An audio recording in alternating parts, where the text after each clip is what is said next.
COVID infections is surging right across Africa. One country in the midst of the second wave, but rapidly descending into the third, is Uganda, which was once touted as an example of how to effectively deal with the pandemic in Africa. Dr. Chris Baryomunsi is an epidemiologist and member of Uganda's National COVID-19 Task Force. On the line to Kampala, Dr. Baryomunsi has been bringing me up to date with the coronavirus situation. Here in Uganda, we are experiencing and going through the second wave, which is much more aggressive. We are experiencing more deaths, but the governments and the people in Africa are doing all it takes to contain the pandemic.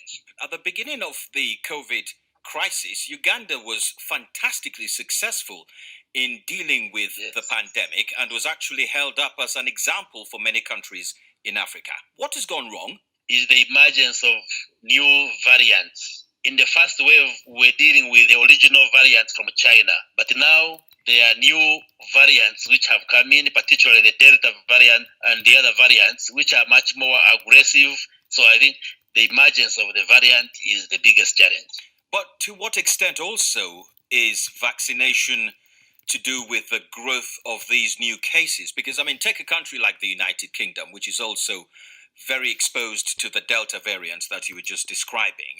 Mass vaccination has meant that fewer people have ended up in hospital and even fewer people have died. Has that been the same problem with Uganda? Have there not been enough people vaccinated, in your view? That's one of the challenges that we face in Uganda and most of the African countries, that we do not manufacture these vaccines here in Africa.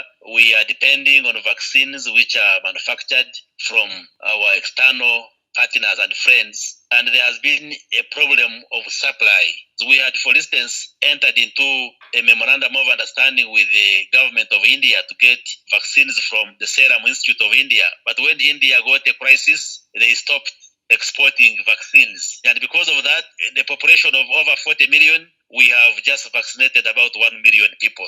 So what can be done then to reverse that unfortunate statistic? 40 million people in a country, only 1 million vaccinated thus far? That's a huge threat to national health. As government, we have allocated money to vaccinate a critical mass of Ugandans in order for us to attain what we call herd immunity. We are now using different channels to access vaccines. You talked about herd immunity being part of the policy, but wouldn't that involve, unfortunately, the loss of lives of people who otherwise needn't have to die in circumstances like that? Is that a price well worth paying?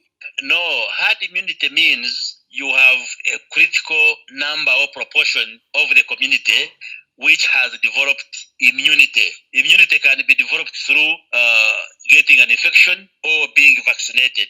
That's my for point. us, our approach I'm sorry, doctor, want to... but people who get infected, not everyone is going to survive that infection, and therefore lives are going to be lost. Again, I ask you the question, is that a price well worth paying? It's unfortunate that the infection is ravaging our communities. The herd immunity I am talking about is to vaccinate a critical number of Ugandans in order for them to mount that immunity. Right, but if you vaccinate that critical amount of Ugandans, as you've just said, a certain amount, critical or not, will still be exposed to the virus, wouldn't they? Yes, but you see, in the public health science, if you can vaccinate up to 80% of the population, then the 80% can protect the 20%. But if the vaccines become available, our target is to vaccinate all those who are eligible for vaccination up to 100%. And that's Dr. Chris Baryomunsi of Uganda's National COVID-19 Task Force speaking to me from Kampala.